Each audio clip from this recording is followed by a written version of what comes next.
नमस्कार, मनी गुरु की इस खास पेशकश में आप सभी का स्वागत है। मैं हूं स्वाति रायना। टैक्स सेविंग के साथ ही अगर आप निवेश भी करना चाहते हैं तो आपके पास है कई विकल्प। आज मनी गुरु में आपको बताएंगे टैक्स सेविंग के अलग अलग विकल्पों के बारे में और कैसे आप इनमें निवेश कर बना सकते हैं पैसा और बचा सकते हैं टैक्स भी। हमारे साथ खास मेहमान आप भी शामिल हो चुके हैं शो में। फिनवाइज की फाउंडर प्रतिभा गिरीश। प्रतिभा, बहुत स्वागत करते हैं हम आपका आज के इस शो में। अभी टाइम टैक्स बचाने का, कई लोग टैक्स बचाने के लिए इन्वेस्टमेंट कर रहे हैं। हालांकि ये बहुत ही लास्ट मिनट टैक्स प्लानिंग है, पर अभी भी कई लोगों के पास उम्मीद है, विकल्प है, मौके हैं जहां पर वो अच्छा खासा निवेश करके टैक्स भी बचा सकते हैं और अपने लिए मुनाफा भी कमा सकते हैं। सबसे पहले मोस्ट फेवरेट जो टैक्स सेविंग ऑप्शंस में हम नौकरी पेशा के लिए एटीसी या एटीसीसीडी और एटीडी के अंडर बहुत सारे ऑप्शंस देखते हैं। उस पर आपका सबसे पहले ओवरव्यू लेना चाहती हूं और चाहती हूं कि आप दर्शकों को बताएं कि टैक्स बचत निवेश अभी जो सबसे फेवरेट या सबसे आसान है वो किन ऑप्शंस के अंडर आता है। देखिए, जो टैक्स सेविंग बोलते हैं ना, सब लोग सिर्फ एटीसी के बारे में सोचते हैं, तो पहले हम एटीसी के बारे में ही डिस्कस करेंगे। एटीसी में अप टू 1.5 लाख का डिडक्शन आपको मिल सकता है। इसमें कौन से इन्वेस्टमेंट्स है और कहीं सारे आपके जो एक्सपेंसेस हैं वो भी इंक्लूडेड है। तो आज की तारीख में देखा जाए तो ईएलएसएस, जो इक्विटी लिंक्ड सेविंग स्कीम, जो म्यूचुअल फंड होते हैं, उसमें इन्वेस्ट करने से भी आपको 1.5 लाख का डिडक्शन मिल सकता है। इसके अलावा national pension scheme, long term FD जो होते हैं, 5 इयर्स के जो एफडी है वो एफडी होते हैं, उसमें भी आप सेव कर सकते हो। बाकी तो है ही जो बहुत सालों से चले आ रहे हैं, लाइफ इंश्योरेंस वगैरह। लेकिन एक बात आपको याद रखना है कि सिर्फ सेविंग से डिडक्शंस लेने की जरूरत नहीं है। अगर आपके पास होम लोन है तो प्रिंसिपल रीपेमेंट भी वो एटीसी का जो बेनिफिट है उसमें ले सकते हैं। अगर आपके बच्चे हैं और उनका ट्यूशन फी बढ़ रहा है, सिर्फ ट्यूशन फी का जो कंपोनेंट, फीस के बहुत सारे कंपोनेंट्स होते हैं, वो भी एटीसी में इंक्लूड किया जा सकता है। तो बहुत सारे विकल्प है कि टैक्स कैसे बचाया जाए और सबका एक अमेलगमेशन भी करके आप टैक्स बचा सकते हैं। ऐसा जरूरी नहीं कि सारा 1.5 लाख एक ही में डालना जरूरी नहीं। एब्सोल्युटली। जो ये 1.5 ये बिल्कुल बिल्कुल 1.5 जो 1.5 लाख का जो ये टैक्स अम्ब्रेला है, इसमें आप बहुत सारे ऑप्शंस जो हैं वो कर सकते हैं अपने लिए एक्सप्लोर। इन सब में अगर हम रिटर्न के लिहाज से भी अगर देखें, जैसे आपने ईएलएसएस की बात की, 5 साल की एफडी हो गई, पीपीएफ का आपने जिक्र किया और एनपीएस भी मैं इसमें जोड़ूंगी। प्रतिभा, इन सब में अगर देखें और अभी सामने भी होगा ये तमाम इसके जो टेबल है, कहाँ बचेगा टैक्स। अब ईएलएसएस में मिनिमम लॉक इन है 3 साल का, और जो इसका रिटर्न हमने पास देखा है, जो जनरेट किया है अलग अलग ईएलएसएस स्कीम्स ने, वो मोर और लेस 12 से 14% के बीच में हमने देखा है। इसमें कैपिटल गेन टैक्स के नियम लगते हैं।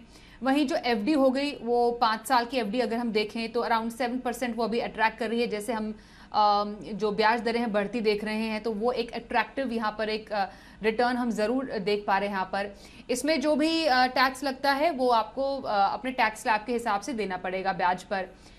पीपीएफ एक ऐसा इंस्ट्रूमेंट है बहुत पॉपुलर, 15 साल का इसमें लॉक इन भी है, एक लॉन्गेस्ट लॉक इन इसमें देखते हैं।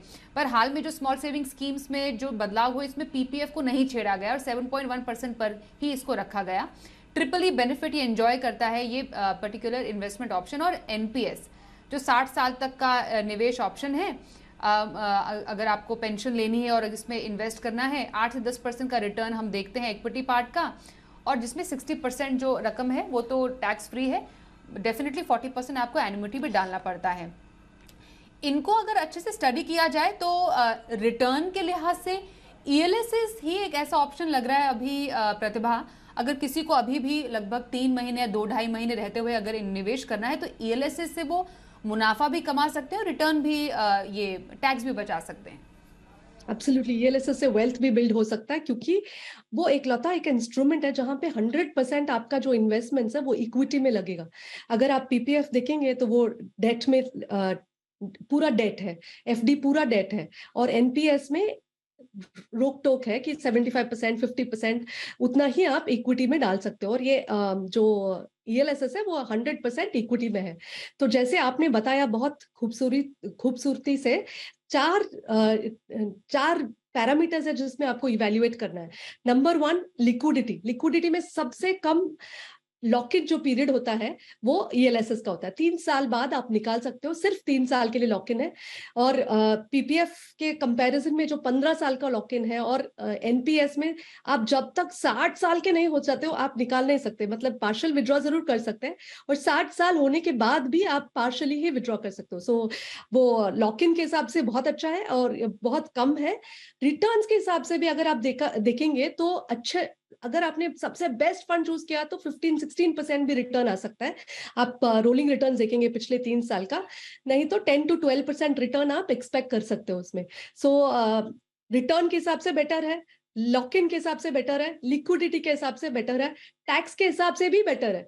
ये कहा जाता है कि 10% कैपिटल गेन्स टैक्स आपको भरना है। आपने ELSS में डाल दिया, 3 साल बाद जो आपका मुनाफा होता है उसमें 10% कैपिटल गेन्स भरना है। लेकिन ये भूल जाते हैं लोग कि up to 1 lakh rupees tax exempt होता है।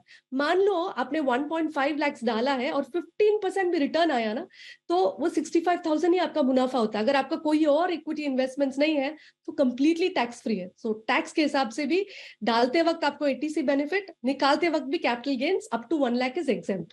सो इससे बेटर ऑल्टरनेटिव मैं नहीं सोच सकती हूँ कि क्या हो सकता है। ओके, हमारे साथ फिनकार्ड के CEO तनवीर आलम भी शो में शामिल हो चुके हैं। तनवीर, आपका स्वागत करते हैं मनी गुरु में। टैक्स प्लानिंग करा रहे हैं हम अपने दर्शकों की। प्रतिभा गिरीश भी हमारे साथ हैं फिनवाइज से। तनवीर, अभी तक जो चर्चा हुई है अलग अलग इन्वेस्टमेंट ऑप्शंस की टैक्स सेविंग के, उसमें हमने ब्रीफली चर्चा की ATC के इंस्ट्रूमेंट्स पे, जैसे कि PPF हो गया, NPS है, और जिसमें ELSS पर अपना व्यू प्रतिभा ने रखा। और बिल्कुल जब आप शो में शामिल हुए अभी, तो आपने उनका लास्ट क्लोजिंग रिमार्क जरूर सुना होगा कि उन्हें नहीं लगता कि ELSS के अलावा ATC का बेनिफिट लेने के लिए कोई और ऐसा अट्रैक्टिव विकल्प है in terms of return also. आपकी नज़र में अगर मैं टैक्स सेविंग इंस्ट्रूमेंट की ही बात करूं, आपका पसंदीदा रिटर्न के लिहाज से, टैक्स सेविंग के लिहाज से बेहतर विकल्प और फेवरेट विकल्प कौन सा है? इस पे दो और चीज आपको उसमें गौर करना पड़ेगा। एक तो देखिए, ELSS अनडाउटेडली एक अच्छा इन्वेस्टमेंट ऑप्शन है आपके लिए फॉर टैक्स सेविंग और वेल्थ क्रिएशन भी। लेकिन मैं दर्शकों से एक चीज कहना चाहूंगा कि गवर्नमेंट ने इसका जो लॉक इन पीरियड रखा है 3 साल का रखा है। लेकिन आप इक्विटी मार्केट में जब निवेश करते हैं और इसका जो वेल्थ क्रिएशन होता है वो पावर ऑफ कंपाउंडिंग के जरिए होता है। और पावर ऑफ कंपाउंडिंग जो है इफेक्टिवली 5 ईयर जो टाइम पीरियड है उसके बाद बहुत पावरफुली ग्रो करता है। तो एक तो है कि आप लंबे समय के लिए अगर निवेश करना चाहते हैं तो ELSS एक बहुत अच्छा प्रोडक्ट है। नाउ अगर आप सिर्फ 3 साल के पर्सपेक्टिव से निवेश करना चाहते हैं ना, तो सिर्फ रिटर्न के पास मत जाइए, आप इसका रिस्क भी जरूर इवेलुएट करिए, क्योंकि रिस्क और रिटर्न दोनों एक साइकिल के 2 पहिए के जैसे हैं। अब रिस्क क्या है? अगर अभी आप इक्विटी मार्केट में 1 साल के पर्सपेक्टिव से निवेश करते हैं, आपके लिए 60% प्रोबेबिलिटी है कि आप मार्केट से पैसा बनाएंगे।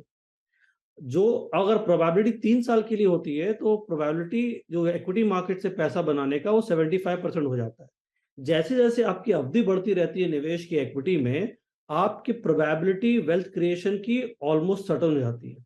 ऑन अ 10 ईयर बेसिस आप किसी भी 10 साल के टाइम होराइजन में अगर इवेलुएट करेंगे तो इक्विटी मार्केट ने पॉजिटिवली हमेशा रिटर्न जनरेट किया है। तो आप चाहे सबसे खराब मार्केट फॉल का सिनेरियो ले लीजिए, ये जो अभी हाल फिलहाल कोविड के बाद सेंसेक्स 42,000 पे गिर के 26,000 आया था, तो ये मार्च 2020 की बात है।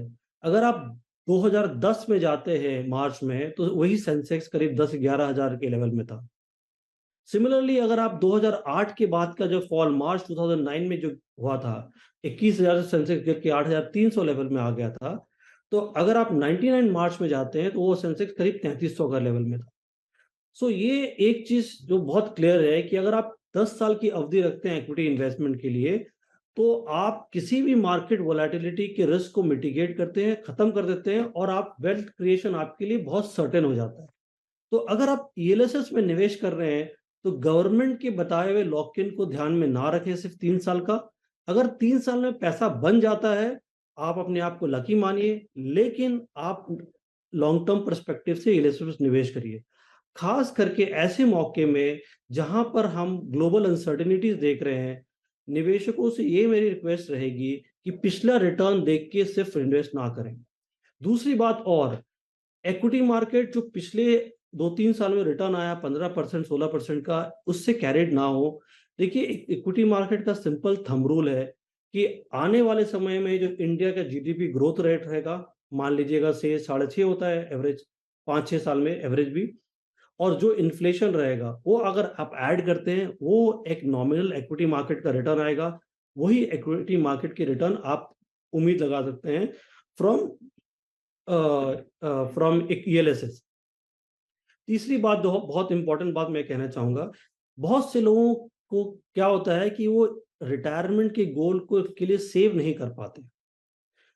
तो जो लोग जिनको रिटायरमेंट गोल के लिए सेविंग में दिक्कत आती है और वो सेव करने से चूक जाते हैं, तो उसकी उनके लिए एनपीएस एक फोर्स्ड ऑप्शन है, जहां पर वो अपने रिटायरमेंट कॉर्पस बिल्ड करने के लिए इन्वेस्ट कर सकते हैं। और जो एनपीएस है वो आपके 1.5 लाख के इन्वेस्टमेंट के ऊपर है, 50,000 रुपया। तो एक एडिशनल इन्वेस्टमेंट देखिए, बल्कि ना ईएलएसएस वर्सेस एनपीएस को कंसिडर करिए, आप ईएलएसएस प्लस एनपीएस दोनों को कंसिडर करिए for your retirement corpus and wealth creation. Okay, ये आपने एक्चुअली जो पॉइंट छेड़ा, मैं इसी पर आगे नेक्स्ट चर्चा यही करना चाह रही थी कि ईएलएसएस हम एक काफ़ी अच्छा ऑप्शन देखते हैं एज अ टैक्स सेविंग। जो दर्शक हमें देख रहे हैं इस वक्त और जिन्होंने अब तक टैक्स प्लानिंग नहीं की है, हो सकता है इनमें से कई लोग ईएलएसएस को चूज़ करें ओवर एंड अबाउट जो ट्रेडिशनल इन्वेस्टमेंट ऑप्शन है। पर एनपीएस भी पीछे नहीं है। काफ़ी खूबियाँ आपने बताई इसकी।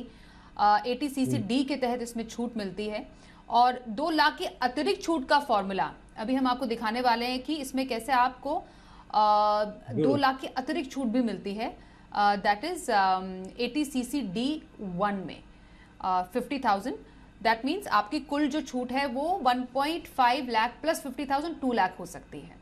तो ये एक ऑप्शन एक्सरसाइज कर सकते हैं प्रतिभा आपकी नज़र में, अपार्ट फ्रॉम ईएलएसएस। जैसा तनवीर बता रहे हैं कि सिर्फ पर्पस ये नहीं होना चाहिए कि आपको टैक्स सेव करना है इसलिए आप निवेश कर रहे हैं।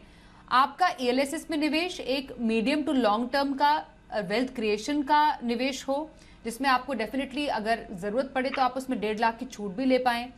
एनपीएस में आप निवेश करें तो उसमें आप 1.5 प्लस 50,000 2 लाख की छूट भी ले सकते हैं, तो वो एक अच्छा ऑप्शन है। अपार्ट फ्रॉम जो ट्रेडिशनल ऑप्शन कई लोग पीपीएफ में डालते ही डालते पैसे, एफडी में पैसे डालते ही डालते हैं, ये एक फॉर्मूला तय किया जा सकता है निवेश भी करने का, टैक्स बचाने का भी, मुनाफा भी कमाने का।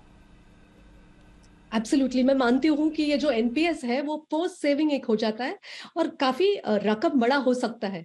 आप 1.5 के अलावा 50,000 का टैक्स बचाना चाहते हो आप, मतलब डिडक्शन लेना चाहते हो आप, तो इसके अलावा कोई और विकल्प नहीं है, सिर्फ एनपीएस पे इन्वेस्ट करने से ही मिलता है। सो हमारा सुझाव रहेगा कि दोनों करें, 80C का भी करें और 80 ये 50,000 एक्स्ट्रा का भी एनपीएस में करें। आपके पास चॉइस है 80C में कहाँ करना है, ईएलएसएस करना है, एनपीएस करना है, आपका मेंटालिटी क्या है, आप लॉन्ग टर्म इन्वेस्टर हो, लॉन्ग टर्म के लिए रह सकते हो तो आप चूज कर सकते हैं। बट 50,000 एक्स्ट्रा के लिए एनपीएस ही एकमात्र विकल्प है और वो करना चाहिए सबको। बिल्कुल। इनफैक्ट इसके अलावा एक छोटा डिस्कशन यूलिप और एनएससी पे भी करना जरूरी है। इन दोनों पर भी हमें टैक्स छूट मिलते हैं। तनवीर, यूलिप को लेकर एक्चुअली काफी डिबेट चलती है कि ईएलएसएस में निवेश या यूलिप में निवेश। यूलिप भी कई लोग इस थिंकिंग में भी ले लेते हैं कि चलिए वहां पर उनको कुछ टैक्स छूट मिलेगा, पर इसमें बदलाव हुए थे कि अगर आपका सालाना प्रीमियम जो है 2.5 लाख से ऊपर जाता है तो आपको इसमें टैक्स देना पड़ सकता है, और इसमें भी 5 साल का लॉक इन है। तो एक हमेशा ईएलएसएस वर्सेस यूलिप की डिबेट कई बार चलती है। आपका क्या मानना है, यूलिप शामिल करना चाहिए टैक्स सेविंग में? देखिए, यूलिप एक बहुत थोड़ा सा कॉम्प्लेक्स प्रोडक्ट है, इसको मैं पहले समझाता हूँ। यूलिप यूलिप के जो चार्जेस हैं, इसे आपको सबसे पहले इवेलुएट करना है। आपको good ULIP versus bad ULIP में पहले फिल्टर का लगाना है। देखिए, यूलिप के 4 तरह के चार्जेस होते हैं। पहला प्रीमियम एलोकेशन, जो म्यूचुअल फंड में पहले एंट्री लोड हुआ करता था, वो है। दूसरा है आपका जो चार्ज होता है वो है पॉलिसी एडमिनिस्ट्रेशन चार्ज। तीसरा होता है फंड मैनेजमेंट चार्ज, जो कि कैप हो सकता है यूलिप में। चौथा है मोर्टेलिटी चार्ज। अगर कोई भी यूलिप आपको ये चारों चार्ज के साथ मिले तो वो बिल्कुल खारिज कर दीजिए, वो बैड यूलिप है। जो गुड यूलिप होता है उस पे प्रीमियम एलोकेशन चार्ज 0 रहेगी। कोई जो आप 100 रुपए निवेश कर रहे हैं वो आपका पूरा 100 रुपए निवेश होगा। दूसरा, पॉलिसी एडमिनिस्ट्रेशन चार्ज 0 रहेगा। तीसरा, फंड मैनेजमेंट चार्ज का जो कैप है वो 1.35% है, जो कि म्यूचुअल फंड के मुकाबले कम होगा। तीसरा, मोर्टेलिटी है, जो कि आपकी इंश्योरेंस जो 10 टाइम्स देता है उसके अगेंस्ट वो कवर के लिए चार्ज है। तो अगर आपकी एज आयु ज्यादा है तो आप जो लाइफ इंश्योरेंस आप किसी अपने बच्चे को कर दीजिए ताकि मोर्टेलिटी चार्ज कम हो। तो अगर ये आप कर पाते हैं तो यूलिप का चार्ज म्यूचुअल फंड के चार्ज के बराबर हो जाता है। तो अब आते हैं कि यूलिप का एडवांटेज क्या होगा। देखिए, यूलिप में अगर आप 2.5 लाख रुपया तक निवेश करते हैं ना, आप 80C में तो 1.5 लाख का बेनिफिट लेंगे, तो आप 2.5 लाख रुपए का निवेश करते हैं तो वो आपके टैक्स बेनिफिट में आता है। तो यूलिप में 3 एडवांटेज भी हैं और एक डिसएडवांटेज भी मैं कहूंगा। 3 एडवांटेज क्या है कि आप जो पैसा निवेश कर रहे हैं वो आपका पूरा पैसा टैक्स फ्री आएगा। दूसरा है कि अगर आपने कोई टैक्टिकल एलोकेशन किया है कि भाई मुझे इक्विटी मार्केट जब बढ़ेगा तो उसे इक्विटी में जाना है, अगर बढ़ गया तो उसे वापस बुक करके प्रॉफिट डेट में आना है। जब ये आप मूवमेंट करते हैं, प्रॉफिट बुकिंग या एग्जिट करते हैं, आप यूलिप से कभी नहीं कर पाएंगे, लेकिन ये यूएलएसएस से कभी नहीं कर पाएंगे, लेकिन यूलिप में ये मुमकिन है और ये सारा जो ट्रांजैक्शन है टैक्स फ्री होता है। तीसरी और बहुत इंपॉर्टेंट बात, बहुत से लोग क्योंकि लमसम 1.5 लाख रुपए नहीं लगा पाते, ईएलएसएस में एसआईपी करते हैं।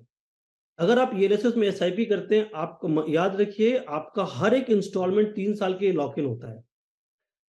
लेकिन अगर आप यही चीज आप यूलिप में करते हैं तो आपका विंडो 5 साल का लॉक इन रहेगा total, from the point starting point of investment. आप 5वें साल भी प्रीमियम डाल रहे हैं तो उसका लॉकिंग 1 साल रहेगा। तो टेक्निकली देखने के लिए विंडो 5 साल का है, लेकिन आप वेटेड एवरेज निकालेंगे तो ये 2.5 साल का लॉकिंग निकलेगा। लेकिन इसकी सबसे दूसरी ड्रॉबैक ये है कि इसमें लिक्विडिटी नहीं है, आप पैसा 5 साल तक नहीं निकाल सकते हैं। और लेकिन ये 5 साल का आपका कंपल्सरी ऑब्लिगेशन होता है कि आपको किसी एक यूनिट में डालना पड़ेगा पैसा, तो ये एक ऑब्लिगेशन है। तो ये ड्रॉबैक्स है, लेकिन एडवांटेजेस के 3 है कि ये टैक्स फ्री इन्वेस्टमेंट आपको मिलेगा। दूसरा, इसमें profit booking, debt to equity, equity to debt जो आप करते हैं उसमें भी टैक्स फ्री है, कोई शॉर्ट टर्म कैपिटल गेन्स नहीं लगेगा। और अगर आप एसआईपी भी करते हैं तो आपका जो 60th इंस्टॉलमेंट भी होगा अगर यूलिप में, वो 1 महीना के बाद फ्री हो जाएगा। तो ये आपके एडवांटेज है। लेकिन प्लीज इसका ये आप जो पॉलिसी नोट जरूर पढ़िएगा, उसका प्रीमियम एलोकेशन 0 होना चाहिए, पॉलिसी एडमिन 0 होना चाहिए, कॉस्ट कम होगा तभी आप पैसा बनाएंगे, वरना आप ये बैड यूलिप के चुंगल में फंस रहे हैं। प्लीज इसे अवॉइड करिएगा। ये आपने बहुत इंपॉर्टेंट यहाँ पर डूज एंड डोंट्स यूलिप को लेकर बताए तनवीर, कि अगर आपको निवेश करना है या टैक्स सेव करने के लिए यूलिप में निवेश करना ही है तो किन बातों का ख्याल रखने की जरूरत है। एक ब्रेक के लिए यहाँ पर रुकेंगे। ब्रेक के बाद बहुत ज्यादा इंपॉर्टेंट हो जाता है कि आपको क्या वाकई ये छूट चाहिए भी कि नहीं चाहिए, क्योंकि आपके सामने एक नया टैक्स रिजीम भी है जिसमें आप बिना कोई छूट लिए उसमें जा भी सकते हैं, लेकिन ये किन के लिए है। तो नया टैक्स रिजीम या फिर पुराना टैक्स रिजीम क्या है आपके लिए, इस पर चर्चा रहेगी हमारे खास सेगमेंट म्यूचुअल फंड गाइड में।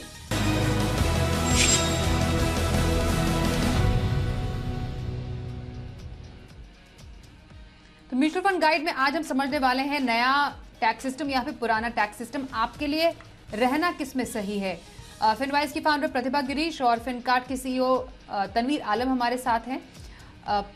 प्रतिभा, जब 2020 में ये नया टैक्स सिस्टम लाया गया, उसके बाद से अब तक शायद बहुत ज़्यादा एक लोगों का अट्रैक्शन शायद ये नया टैक्स सिस्टम खींच ना पाया हो, बिकॉज इसमें बहुत सारे जो रियायतें मिलती हैं पुराने टैक्स सिस्टम में, वो नए टैक्स सिस्टम में नहीं है। फिर भी कोई ऐसा वर्ग है जिसके लिए जो नया टैक्स सिस्टम है वो ज़्यादा बेटर साबित हो सकता है? कि हर इन्वेस्टर का हम कैलकुलेट करके देखते हैं कि कौन सा टैक्स सिस्टम में उनका टैक्स कम बनेगा। और आमतौर पे जहाँ पे इनकम ज्यादा होता है तो ये इनकम ज्यादा होना चाहिए और आपको सेव करने का क्षमता भी होनी चाहिए। ऐसा हो भी सकता है कि किसी का इनकम है लेकिन वो 1.5 लाख सेव नहीं कर सकते, ये बेनिफिट नहीं उठा सकते, उनके लिए न्यू टैक्स सिस्टम अच्छा रहेगा। लेकिन ये इसका पॉपुलैरिटी इसलिए शायद नहीं बढ़ा है क्योंकि एक बार अगर आप न्यू सिस्टम पे चले गए तो वापस नहीं आ सकते। That's number 1। नंबर 2, अगर आप कैलकुलेट करके देखेंगे इन मोस्ट केसेस जहां पे इनकम है और किसी के पास क्षमता है तो it's better to go into the first slab. और किसी को अगर वो डिडक्शन लेना ना बहुत अच्छी बात होती है, इमोशनली इट्स वेरी ग्रेटिफाइंग। तो अगर उसकी आदत पड़ी हुई है तो उसको छोड़ के टू टेक दैट प्लंज की let me go into this new tax scheme, वो होता नहीं है। I think to answer your question in short, for somebody who's not able to save the money, उनके पास they're not able to allocate the money to save for this ATC benefit, उनके लिए the second scheme may be beneficial. Tanveer, क्योंकि जो काफी experts से हमने भी जब बात की थी, जब ये नया इंट्रोड्यूस ही हुआ था नया टैक्स सिस्टम, इसमें जो 15 लाख का जो स्लैब है जिसमें दोनों में 30% का डिडक्शन मिलता है और बाकियों में तो फिर डिफरेंट हो गया, तो कई एक्सपर्ट्स ने माना कि अगर आप 15% स्लैब में आते हैं तो ही शायद आपके लिए जो नया टैक्स सिस्टम है वो लेना बेहतर हो सकता है। इसके पीछे कोई रीजन हो सकता है कि ज्यादा टैक्स स्लैब में आके आप नए टैक्स सिस्टम में जाएं तो शायद आपके लिए ज्यादा फायदेमंद साबित होगा? एक्चुअली क्या है, देखिए आपने बिल्कुल सही कहा स्वाति, क्योंकि 15 लाख रुपए के नीचे आप इसका जो ब्रेक इवन ओल्ड टैक्सेशन और न्यू टैक्सेशन का जो ब्रेक इवन देखेंगे वो 15 लाख पे है। अगर आपका 15 लाख रुपए इनकम है तो आपके लिए दोनों टैक्स बराबर सेम हो, आपकी टैक्स लायबिलिटी करीब 1,95,000 की आएगी अगर आप बेनिफिट एग्जाम्पशन लेते हैं तो, ठीक है ना। सो आपको दोनों सेम रहेगा। जैसे जैसे इनकम बढ़ता है, क्योंकि आपकी जो टैक्स एग्जाम्पशन है वो 1.5 लाख से बढ़ेगी नहीं और एनपीएस का 50,000 से बढ़ेगा नहीं। आप एचआरए ले लेंगे, एलटीए ले लेंगे, वो जो लिमिटेशंस है मिटिगेट हो जाते हैं। तो जैसे जैसे आपका टैक्स लाइफ बढ़ता है तो आपके लिए न्यू टैक्स रेजिम बेटर हो जाता है। अगर आपके 15 लाख के नीचे है तो आपको कैलकुलेट करना पड़ेगा कि भाई आपके लिए कौन सा फायदेमंद का सौदा साबित होगा और किसमें आप टैक्स एग्जाम्पशन या इन्वेस्टमेंट कर पाएंगे। अगर आप इन्वेस्टमेंट नहीं कर पाते तो फिर लॉजिक ही नहीं है, फिर आप तो बेटर आप नए में जाएंगे। अगर आप इन्वेस्टमेंट कर पाते हैं और 15 लाख के लिए नीचे हैं तब आपके लिए ओल्ड टैक्स रेजिम बेटर है, 15 लाख एंड अबव के लिए न्यू टैक्स रेजिम बेटर होगा। प्रतिभा, कई लोग जो कि मतलब सोच रहे हैं कि वो नए टैक्स सिस्टम में ही अब चले जाएं, जैसा तनवीर ने भी बताया कि एक इसमें लॉजिक है कि 15 लाख के ऊपर अगर आपका बनता है सालाना इनकम तो बेटर है कि आप नए टैक्स सिस्टम में भी जा सकते हैं, तो वो आपके लिए फायदेमंद हो सकता है उन लोगों के लिए जो जाना चाहते हैं।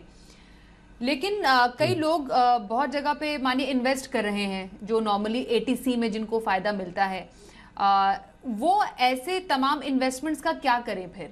क्योंकि कई लोग कहते हैं कि अब तो हमें कोई छूट मिलने वाली नहीं है एटीसी के अंतर्गत, तो क्या करना है, इस इन्वेस्टमेंट का रोक ही देते हैं। पर एक सही तरीका क्या रहे ऐसी इन्वेस्टमेंट्स को आगे बढ़ाने का? Just before I answer that, मेरा एक थॉट प्रोसेस है। जो नया रेजिम में जाएंगे ना, 15 लाख के ऊपर भले ही उनका सैलरी हो, उनके बाकी के डिडक्शन भी नहीं मिलेगा। जैसे आप होम लोन का प्रिंसिपल का डिडक्शन एक्सेट्रा कुछ भी नहीं मिलेगा। तो ये सोच समझ के करने वाली बात है कि आप नए में चले जाएंगे तो कोई डिडक्शन नहीं मिलेगा। कौन सा डिडक्शन अलाउड है वो चेक करना जरूरी है। और जैसे आपने बताया, बहुत लोग यही सोचते हैं कि हम इन्वेस्टमेंट इसलिए कर रहे हैं कि हमारी टैक्स की बचत होती है, लेकिन इन्वेस्टमेंट इसलिए करना चाहिए, टैक्स बचत तो वन ऑफ द रीजंस है कि वेल्थ क्रिएशन हो। तो अगर आपने ये भी चूज किया कि आप नए रेजिम में चले जा रहे हैं तो भी आपको वेल्थ क्रिएशन करने की जरूरत है। सबका कोई ना कोई गोल्स होता है जिसका फाइनेंशियल इम्प्लीकेशंस रहता है।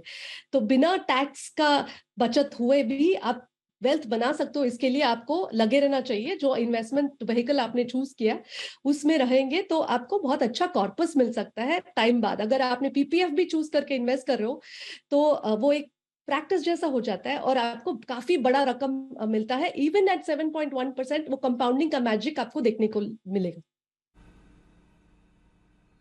बिल्कुल। तो आपकी जो मौजूदा कोई भी इन्वेस्टमेंट चल रही है उसको कतई ना रोकें, क्योंकि आफ्टर ऑल ये वेल्थ क्रिएशन है, सिर्फ टैक्स बचाने के लिए तो आप निवेश नहीं कर रहे हैं ना।